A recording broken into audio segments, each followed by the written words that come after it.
오늘 아침을 여는 말씀은 이사야 10장 5절에서 7절 말씀입니다. 아수르 사람은 화 있을진저 그는 내 진노의 막대기요 그 손의 몽둥이는 내 분노라.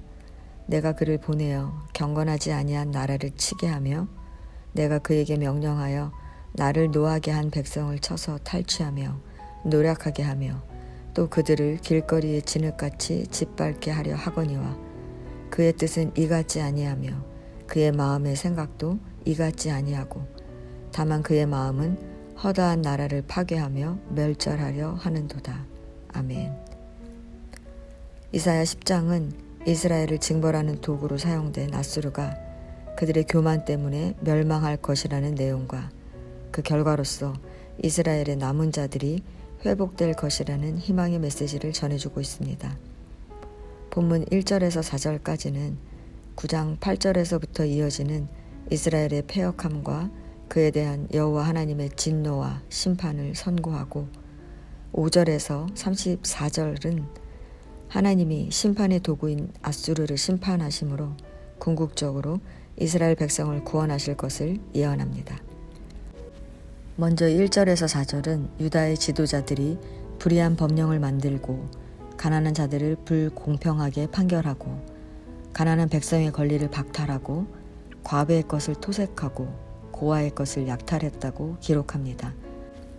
그들의 죄는 추악했습니다. 비겁하고 잔혹했습니다. 하나님은 누구에게로 도망하여 도움을 구하겠으며 너희의 영화를 어느 곳에 두려느냐 물으십니다. 하나님은 그 죄를 용서하지 않겠다고 하시는 것입니다. 어느 누구도 그 어떤 것도 하나님의 심판을 피할 수 없습니다. 그래서 하나님은 이스라엘을 징계하시기 위해 아수르를 선택하셨습니다. 그런데 하나님의 진노의 막대기로 선택받은 아수르의 마음이 변했습니다. 그들은 첫 번째 이스라엘을 구원하시려는 하나님의 뜻을 모르고 스스로를 높였습니다. 8절을 보면 아수르 왕은 자신을 섬기는 고관들이 모두 왕들이라고 큰 소리를 칩니다. 아수르 왕은 자신이 정복한 국가들의 왕에게 통치자의 직위를 그대로 주고 그 권한을 아수르 왕에게 복속되게 했습니다. 그래서 아수르 왕은 마치 자신이 온 세상의 왕, 만왕의 왕이나 된 것처럼 교만하게 행동했습니다. 아수르가 하나님의 심판 도구로 선택된 것은 전적으로 하나님의 주권에 의한 것입니다.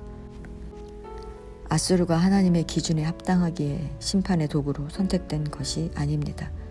그런데 그들은 여러 나라를 정복해 가면서 자만심에 사로잡혔던 것입니다.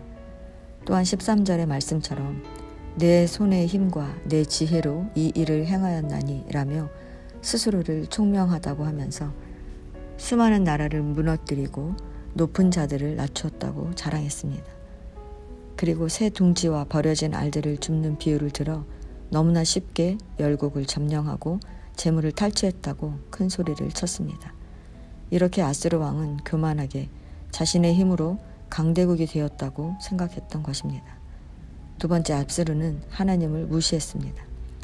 아수르 왕은 여러 나라의 신들을 무너뜨렸다고 말하며 그 신들이 그 나라를 지키지 못했듯이 예루살렘과 사마리아가 섬기는 하나님도 다를 바 없다고 외칩니다.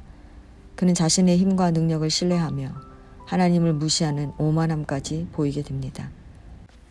아수르는 이스라엘을 징계하기 위해 하나님의 손에 들린 막대기요 몽둥이일 뿐인데 막대기가 스스로 주인인 양 이스라엘을 죽이려 하니 이 얼마나 어리석은 일입니까? 하나님의 심판이 시작되면 걷잡을 수 없게 타오르는 심판의 불꽃이 아수르를 살라버릴 것입니다.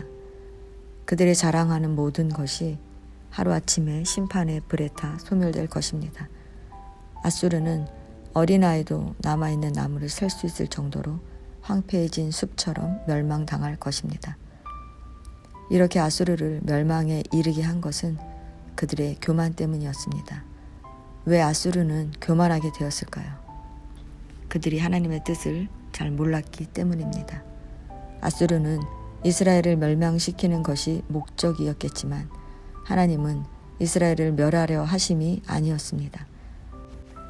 20절 말씀처럼 하나님은 범죄한 이스라엘이 다시금 언약의 하나님을 기억하고 하나님만을 진실하게 의지하며 살게 하려고 하셨습니다.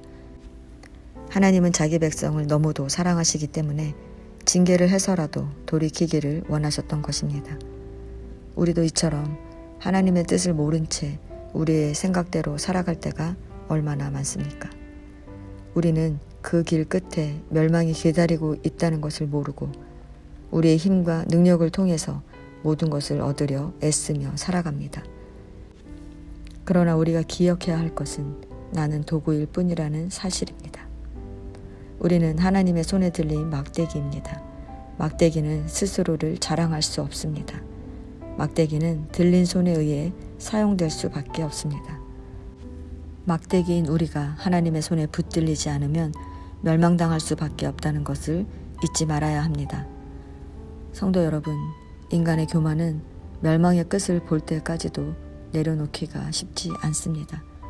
그러나 우리가 우리의 힘과 능력이 아니라 하나님의 손에 들린 막대기, 즉 도구일 뿐이라는 것을 기억한다면 언약을 이루시는 신실하신 하나님을 경험하게 될 것입니다. 오늘도 말씀으로 하루를 시작하시는 성도 여러분, 우리가 살아가는 삶의 모든 일에는 하나님의 뜻이 있습니다. 먼저 나의 교만함을 내려놓고 하나님의 뜻을 구해보시기 바랍니다.